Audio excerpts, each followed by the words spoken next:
Now when this verse was revealed, Hazrat Muhammad Rasulullah sallallahu alaihi wasallam was sitting in company. And when he recited these verses, people were naturally amazed because the message seemed to be so strange, as if Muhammad Rasulullah sallallahu alaihi wasallam would come again, himself, in person. And all the beginning of Islam would be repeated once again, all over. So someone among them asked this question. He thought this is, of course, the accepted meaning, that he would come again. So instead of inquiring whether you would come again or not, he inquired among whom would it happen? Who would be the blessed people who would witness your re-advent? That was the spirit of the question. And the questioner asked, Man haulai ya Rasulullah? Ya Rasulullah, O Prophet of Allah, who would be those people, who were mentioned, among whom there would be the re-advent? Now imagine that the answer was regarding the nature and identification of the people among whom Muhammad Rasulullah would come. The answer is different, which means you have misunderstood the message. It is not the people to whom I would be sent again which are important.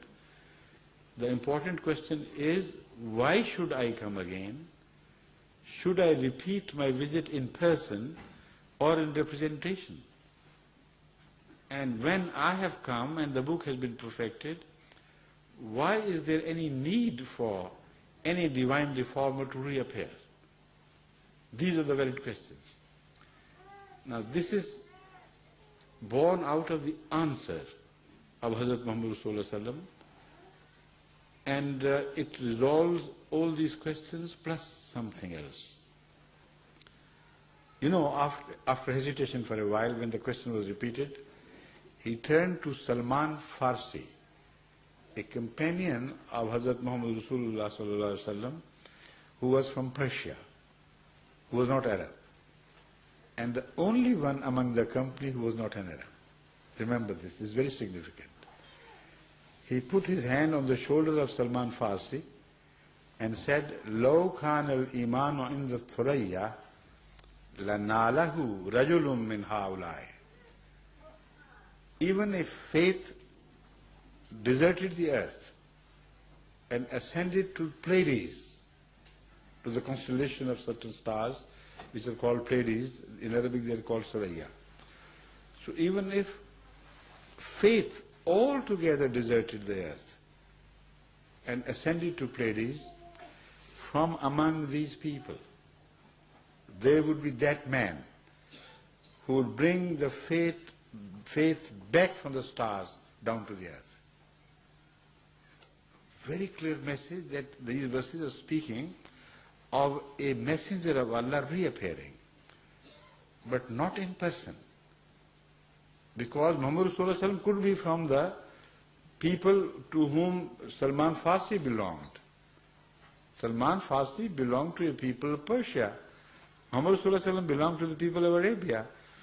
So how could he come from among them? It was a clear message that this verse will be fulfilled in representation, not in my personal reappearance.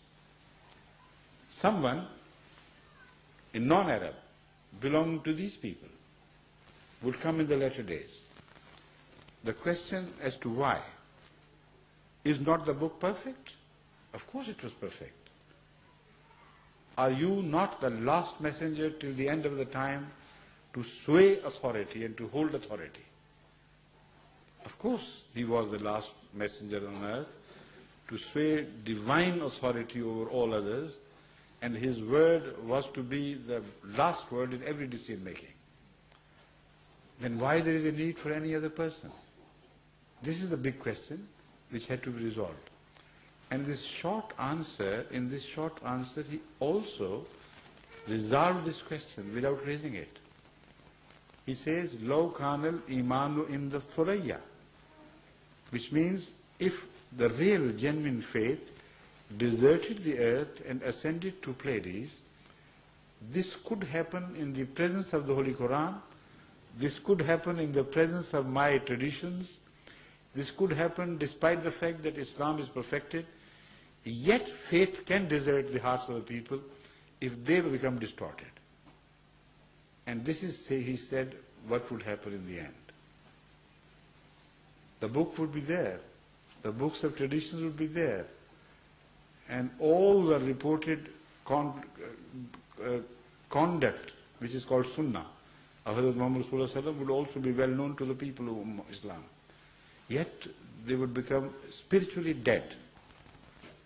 That is the reason why, when the book being there fails to revive the people, there has to be a divine reformer to perform this object. And throughout the history of religion, this is what always happens.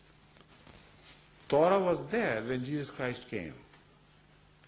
It was still live as a, it was still a current authority which was valid and which had not been as yet written off by Allah. Because the Holy Quran repeatedly refers to the Bible and the people of the time of Jesus Christ and also at the time of Muhammad Rasulullah, raising the question, why don't you take your guidance from the Bible? Why don't you act upon the Bible? Why are you leading a life of hypocrisy? You claim that you belong to Bible and you are not acting upon it. So that is what I mean to say the Bible was yet a valid currency, the Old Testament I mean. Yet the people at the time of Jesus Christ had gone all astray. So much so that according to the Quran, their hearts had become likened unto stones.